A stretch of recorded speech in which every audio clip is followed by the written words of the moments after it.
I welcome you all on our channel. Here today I am going to discuss with you our second part of the last session that we started actually. So the very first session we completed in previous one is types of direct marketing.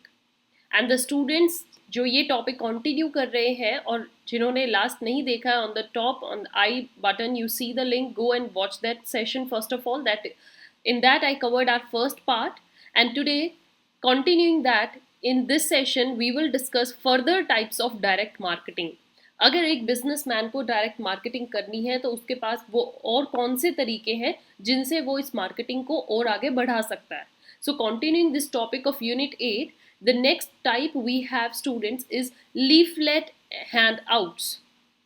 Leaflet handouts क्या होता है? आपने देखा हो जब आप किसी crowded place पर होते हो, या आप किसी मॉल में हो, आप कहीं बाजार में खड़े हो, या कोई इवेंट चल रहा है आप वहाँ हो, बहुत सारी पार्किंग है आप वहाँ खड़े हो, पार्किंग में स्पेशली, तो बहुत सारे लोग क्या होते हैं किसी बिजनेस के प्रमोशन के लिए पैम्फलेट्स दे रहे होते हैं, राइट? या फिर वो प्रमोशन करते हैं. एक आपने देखा हो उनके पास पोस्टर्स होते हैं, है ना, कार्ड्स टाइप, जैसे इस गर्ल के हाथ में, तो वो सबको देते जाते हैं और जिसके भी वो काम आएगा वो उस पर जो भी फ़ोन कॉल मेंशन है, मेल है, आप उनके थ्रू उनको कांटेक्ट कर सकते हो कंपनी को. तो ये भी एक डायरेक्ट मार्केटिंग का तरीका है जहाँ पर डायरेक्ट लोगों को कंपनी का जो भी प्रोडक्ट है उसके बारे में इंफॉर्मेशन दी जाती है through these stickers, through these papers.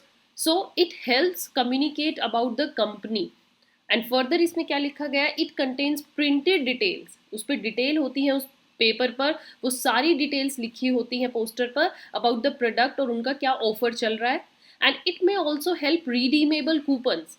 कई बार क्या होता है कि उस पैम्फलेट के साथ ही अटैच होता है कूपन. आपने देखा हो न्यूज़पेपर पे भी कई बार कूपन्स आते हैं जो आप संभाल के रखो, तो लेटर ऑन जाकर आप उन कूपन्स को इस्तेमाल कर सकते हो, उसमें आपको काफ़ी डिस्काउंट मिल जाता है. And such leaflet are handed to the customers in crowded place mainly. They have the option to contact the company. उस पर क्योंकि सारी डिटेल्स आप डायरेक्ट कंपनी के लोगों से कॉन्टैक्ट कर सकते हैं. There are certain discounts also provided to the customers, to the people. They can use that coupons which are time bound. कई बार होता है ये just 15 days के अंदर अंदर आपको यूज़ करने हैं. तो इससे क्या होता है, जो कस्टमर्स हैं वो बहुत ज़्यादा एक्साइटेड हो जाते हैं जल्दी से जल्दी उस प्रोडक्ट को यूज़ करने के लिए. एंड सच लीफलेट्स में भी डिस्ट्रीब्यूटेड पब्लिकली दी जाती हैं, या कई बार आपने देखा हो घरों के गेट के आगे या कोई भैया आए वो आपके किसी पर्टिकुलर लेटर बॉक्स में उसको टांग के चले गए, तो आप इनको यूज़ कीजिए. देखिए ये इससे क्या होता है, कंपनी की प्रमोशन होती है. Next way of direct marketing we have is tele marketing.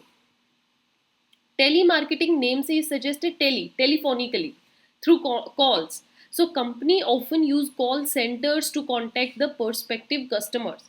क्या होता है, एक कंपनी है सपोज, उसका कंप्लीट बिजनेस जो होता है वो इस डिपार्टमेंट में चल रहा है, प्रोडक्शन हो रही है, सेलिंग है, यहीं पर उनका एडवर्टाइजमेंट डिपार्टमेंट है, सब कुछ. और ये इतना पार्ट जो होता है ये उनको किसके लिए दी जाता है, TCS ब्लॉक होता है. TCS में मतलब कि यहाँ पर आपका कॉल सेंटर्स है, डायरेक्ट कस्टमर्स को कॉल्स की जाती हैं, यहाँ पर कस्टमर्स अपने फीडबैक देते हैं, या फिर कस्टमर्स को कंप्लेंट होती है तो यहीं पर कॉल आते हैं और ये आगे फर्दर कनेक्ट कर देते हैं अपने डिपार्टमेंट के हेड से, ताकि कस्टमर्स डायरेक्ट डील कर सके. फर्दर यहाँ पर जो मेंबर्स होते हैं, यहाँ पर जो एम्प्लॉइज हायर किए जाते हैं, उनके पास जो कस्टमर्स हैं, जो उनके आसपास लोग हैं जो उस प्रोडक्ट के लिए ज़्यादा उनको मैनिपुलेटिव लगते हैं, वो उनको कांटेक्ट कर सकते हैं, उनके पास उनकी सारी इन्फॉर्मेशन है. सो द स्टाफ जो होता है they get a list of people and it contains the contact information of different people they are required to call. उनको लगातार उनको कॉल करनी है, अपने प्रोडक्ट के बारे में जानकारी देनी है कि आप हमारे प्रोडक्ट की अगर कोई लोन पॉलिसी चल रही है, जैसे बैंक्स के कितने कॉल आते हैं कि हमारे आप ये पॉलिसी लीजिए, हम एक नया लोन आया है इसको ऑफर कर रहे हैं, and they inform them about the product. Also it has several offers and discounts for the customers. So this direct marketing जो होती है, this helps directly talk with the customer. से आप बात करते हैं, companies can understand if they respond well to an offer or not. यहीं से पता चल जाता है कि कस्टमर आपके प्रोडक्ट में इंटरेस्टेड है या नहीं है. And the contact details are often available through website registration में भी वहाँ से आपको कॉन्टैक्ट मिल जाता है. Next type we have is email marketing. जैसे टेली कम्युनिकेशन था, ऐसे ईमेल में क्या होता है कि कनेक्शन होती है, कम्युनिकेशन होती है, but that is through mail. Okay, through electronically mails there is a connection that is established between company and customers. So promotional emails जो डेली बेसिस पर कस्टमर को भेजे जाते हैं have now become very common. Companies often target customers and send them customized emails. आपके पास आते रहते हैं, आप कभी भी अपना ईमेल बॉक्स खोलिए, इनबॉक्स, और उसमें चेक करिए कितनी सारी कंपनीज जिनमें कभी ना कभी आपने कभी कुछ डील किया होगा, या अपना आपने उनके साथ कॉन्टेक्ट शेयर किया हो, या उसमें आपने कभी रजिस्टर किया हो. एक बार उनको बस आपके कॉन्टैक्ट इन्फॉर्मेशन मिलनी चाहिए, और वो लगातार आपके मतलब time to time even in a day 3 to 4 times वो आपको मेल भेजते हैं, whatever it is coming on their company. So these emails have data about their company and products के थ्रू वो आपको अपनी इन्फॉर्मेशन देते हैं. यहाँ पर क्या होता है, फ्री ट्रायल भी कई बार ऑफर किया जाता है कस्टमर को, डिस्काउंट भी बता दिया जाता है कि हमारे इस प्रोडक्ट पर डिस्काउंट चल रहा है, go and fast purchase it. Companies often approach a new person with emails. Okay, emails के थ्रू ज़्यादातर नई पब्लिक को कनेक्ट किया जाता है, and they have to create emails इतने क्रिएटिव होने चाहिए, इतने अट्रैक्टिव होने चाहिए, ताकि वो लोगों की अटेंशन को ग्रैब कर सके, कि लोग ज़्यादा से ज़्यादा आए और उनके प्रोडक्ट को खोलकर एटलीस्ट एक बार चेकआउट तो करें. Then last type we have is targeted marketing.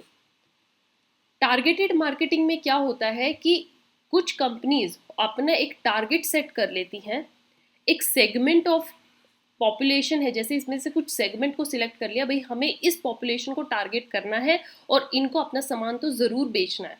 So e commerce websites जो होती हैं and other platforms, they target the advertisements to the customers. उनका टारगेट होता है कि हमें अपने कस्टमर तक ये एडवर्टीजमेंट पहुंचानी है, and these are dependent on similar products to what they are looking for. Suppose कीजिए कि आप अपने स्क्रॉल कर रहे हो और बार बार आपको एक तरीके की आप प्रोडक्ट को बार बार सर्च कर रहे हो, तो सोशल मीडिया आजकल इतना एआई का ज़माना चल गया है कि उनको पता है कि कस्टमर बार बार क्या सर्च कर रहा है, उसने क्या कीवर्ड डाल के कौन सी सर्च टर्म को बार बार देखा है, तो वो वही प्रोडक्ट आपकी स्क्रीन पर ले आएंगे, आपके होम स्क्रीन पर आ जाता है और आप बार बार उन्हीं को ही देखते रहते हो. So the data is recorded होता है and they use to target better advertisements for you. So it is a very useful measure to understand what the customer needs, and it can also lead to impulsive buying, क्योंकि आप बार बार उस product को देखते हो और वो आपके सामने आता रहता है, आप उसकी तरफ ऑटोमेटिकली अट्रैक्ट हो जाते हो और आप लास्ट में सोचते हो कि मुझे खरीद लेना चाहिए. Okay, so with this, dear students, we also completed our this second part of this topic, in which I discussed with you in detail about what are the various types of direct marketing. I hope आपको ये सारी types अब अच्छे से समझ में आ गई हैं. If you have still any doubt, you can mail us your queries. You can comment in the comment section box. If you need any notes or you want to discuss with us about any query, any problem, you can contact us. Follow us on Telegram.